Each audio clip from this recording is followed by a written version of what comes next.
Hi, a lot of agents have been asking me about how to promote group trips on Facebook. So I wanted to kind of walk through how I do this for Roux Luxury Travel. So here, what you see on the screen is our groups page. So this is a groups page for Roux Luxury Travel that has all of their upcoming groups.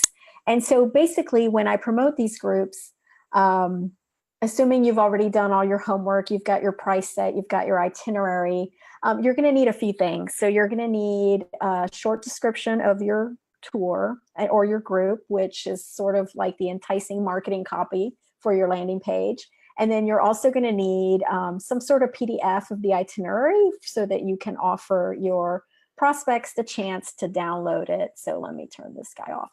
Okay, so for example, this I'm going to use this Portugal trip as an example.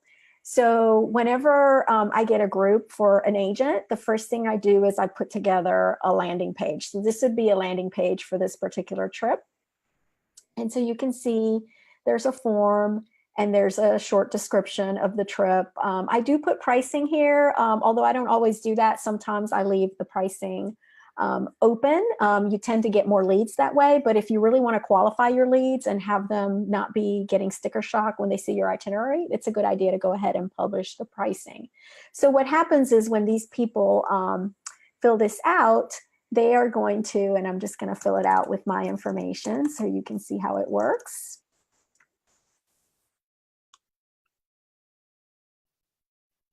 Submit. It takes me to another page, which is the thank you page. So whenever your prospect gets here, and on this page I have a video which they can watch, but I also have the link where they can actually download the itinerary. So this is the PDF that you can get it from your tour operator or you can put it together yourself. I usually use a combination. And so here's where you put in all your details about the trip, the full itinerary, all of the pricing details, etc. So once you have this, I use a program called HubSpot. And so HubSpot actually collects the leads for me. And I'm going to show you what that looks like.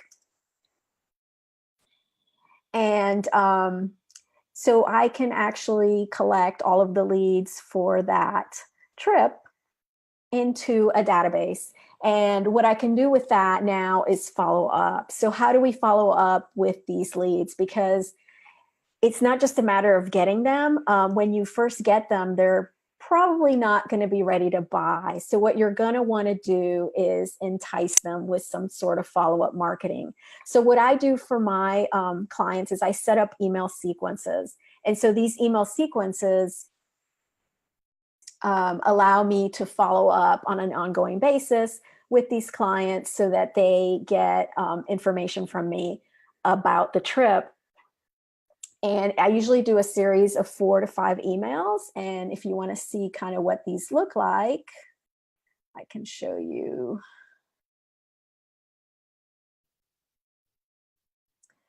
I can show you some of these emails. I have to log out, log back in. Sorry, this is the peril of going live.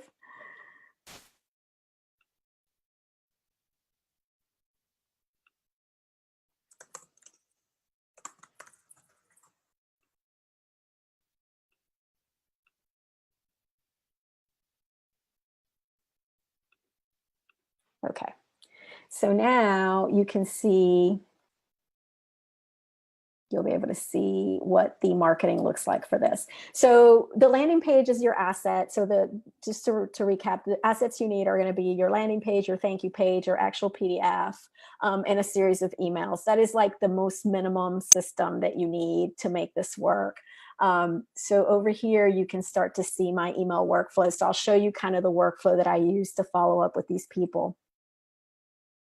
And I have several of these set up for different things, but for the Portugal trip, I can take a look. And so this is what's going to happen. Oh, sorry, wrong screen.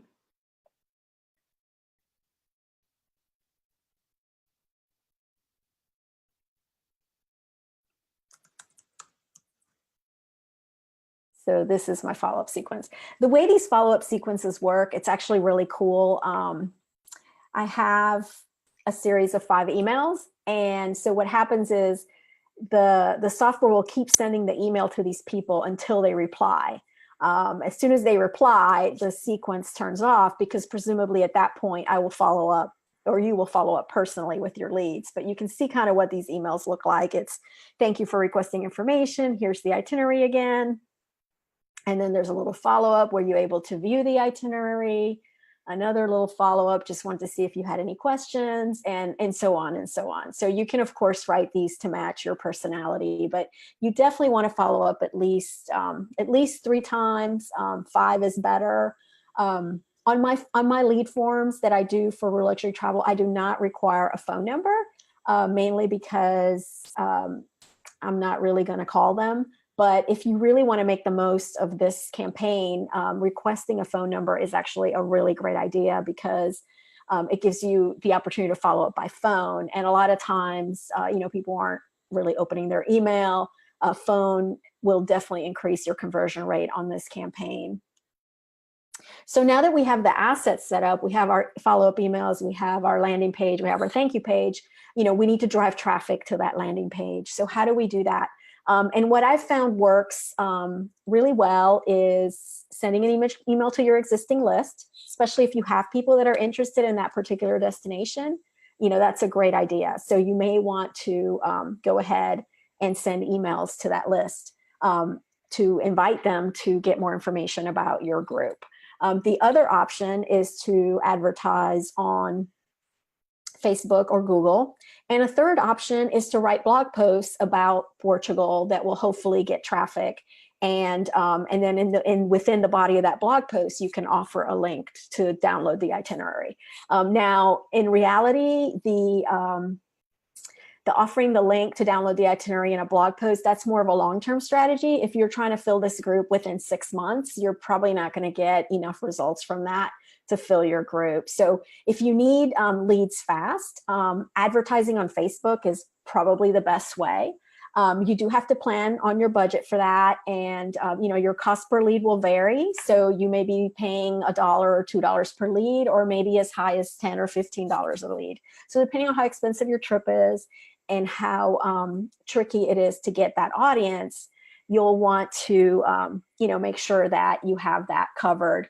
With the Facebook ads, you can set up a very simple ad driving traffic to the landing page, but you can also set up a more complicated ad sequence where you maybe create a video and maybe create some follow-up ads. So people that convert, or people that click on your ad, go to the landing page, but don't convert, you can actually create a follow-up ad that goes back and reminds just those people. It's called retargeting.